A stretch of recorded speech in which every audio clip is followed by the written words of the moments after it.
एक शख्स जिसका नाम नसू था, उसकी आवाज़ और शक्ल सूरत बिल्कुल ही औरतों जैसी थी। यानी अगर वो औरतों का लिबास पहन लेता तो वह हसीन और जमील औरत नजर आता। अपने नाजुक बदन की वजह से वो कोई भी मुशक्कत तलब काम ना कर सकता था। इस वजह से वो माशी मुश्किलात का शिकार था। लेकिन पेट के दोज़ख से तंग होकर और ख़ुद को औरत ज़ाहिर करके शाही महल में औरतों के हमाम में नौकरी करने लग गया और शाही महलात में रहने वाली शहजादियों को नहलाने और उनका मसाज करने का काम सरंजाम देने लगा।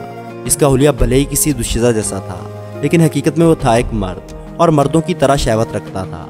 इसीलिए शहजादियों और शाही बेगमात का मसाज करते हुए खूब नफसानी लज़्ज़त हासिल करता और अपने मर्दाना जज्बात और हाथों के लमस से शहजादियों को भरपूर तस्कीन पहुंचाता। सिर्फ चंद दिन की ही मुलाजमत से नसू नामी ये आदमी महल की औरतों में इंतहाई मकबूल हो गया।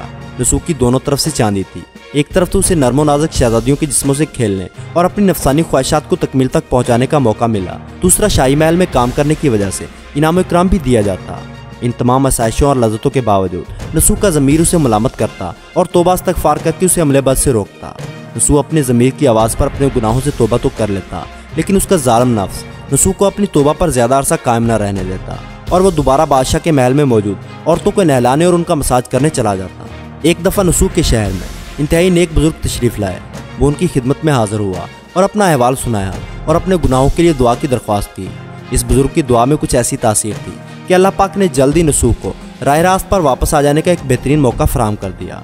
इसी तरह दिन गुजरते रहे और वो शाही हमाम में औरत बनकर काम करता रहा और औरतों से अपने मर्दाना जिस्म को तस्कीन देता रहा। एक दिन वो अपने इसी काम में मसरूफ़ था कि एक शहजादी का कीमती मोती गुम हो गया जो उसके दिल के बहुत ही करीब था।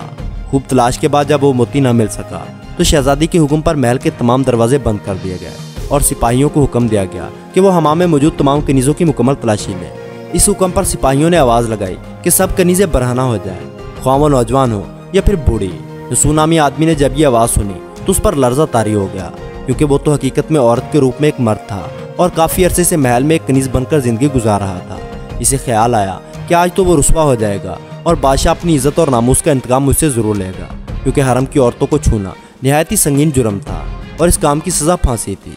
नसू का चेहरा इस डर की वजह से जर्द पड़ गया, क्योंकि अब वो मौत को इंतहाई करीब से देख रहा था। उसे जब कुछ भी न सूझा तो उसने अपने रब की बारगाह में सजदा रेज़ा होकर फरियाद की और आइंदा पाकीज़ा ज़िंदगी गुजारने का अहद किया। जब तमाम खादमाओं की तलाशी हो चुकी थी तो सिपाहियों ने नसू को आवाज़ दी और बेलबास होने का हुक्म दिया। नसू ये हुक्म सुनते ही बेहोश हो गया। उसे लगा जैसे सब कुछ ख़त्म हो गया है और अब उसका राज सारे शहर पर अयां हो जाएगा। वो लोग जो इसकी इज़्ज़त किया करते थे अब वो इसे सरेआम सूली पर लटका देंगे। लेकिन ऐसा कुछ न हुआ, क्योंकि अल्लाह पाक नसू की तौबा कबूल फरमा चुके थे। जब उसे होश आया तो सिपाही उसे कह रहे थे कि शहजादी का चोरी हो जाने वाला मोती वापस मिल चुका है, इसलिए अब उसकी तलाशी की कोई ज़रूरत नहीं। नसू ने यह सुनते ही अपने परवरदिगार का शुक्र अदा किया और इस काम से तौबा करते हुए एक पाकीज़ा ज़िंदगी गुजारना शुरू कर दी। इस वाक़े के बाद शाही महल की 20 ख़वातीन ने नसू को मसाज करने और नहलाने के काम पर वापस आने के लिए तलब किया, लेकिन नसू जो कि तौबा कर चुका था इस काम से मुआज़रत कर ले। शाही ख़वातीन ने नसू की लाख मिन्नत समाजत की और गुज़िश्ता वाक़े पर शर्मिंदगी का इजहार भी किया, लेकिन नसू गुनाह के रास्ते पर ना चला और शाही महल को छोड़कर एक वीराने में जा बसा। अल्लाह ताला ने उस वीराने में भी नसू की मदद की और एक भैंस अता की, जिसका दूध बेचकर नसू का शुमार शहर के अमीर तरीन लोगों में होने लगा। दोस्तों, हम में से बहुत से लोग जो अपनी तौबा पर कायम नहीं रह पाते, क्योंकि गुनाहों से मिलने वाली लज्जत और दौलत का कोई भी मुतबादिल उनके पास मौजूद नहीं होता।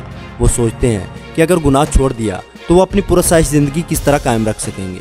इन लोगों के लिए ये वाक़या बहुत रोशन दलील है कि अगर गुनाहों भरी ज़िंदगी तर्क करके अल्लाह से ताल्लुक़ जोड़ा जाए तो अल्लाह अपनी तरफ लौटने वालों को कभी बेजार और मददगार नहीं छोड़ता। अल्लाह हम सबको अपने गुनाहों पर तौबा करने और इस तौबा पर कायम रहने की तौफीक अता फरमाए। तो दोस्तों, आज की वीडियो में बस इतना ही। उम्मीद करूँगा आपको वीडियो पसंद आई होगी। वीडियो के मुतल्लक अपनी कीमती राय कमेंट्स बॉक्स में ज़रूर दीजिएगा। वीडियो पसंद आने की सूरत में लाइक और दोस्तों के साथ शेयर करना ना भूलें और ऐसी ही इंटरेस्टिंग वीडियोज़ देखने के लिए हमारे चैनल को सब्सक्राइब करते हुए साथ मौजूद बेल आइकन को दबा दें।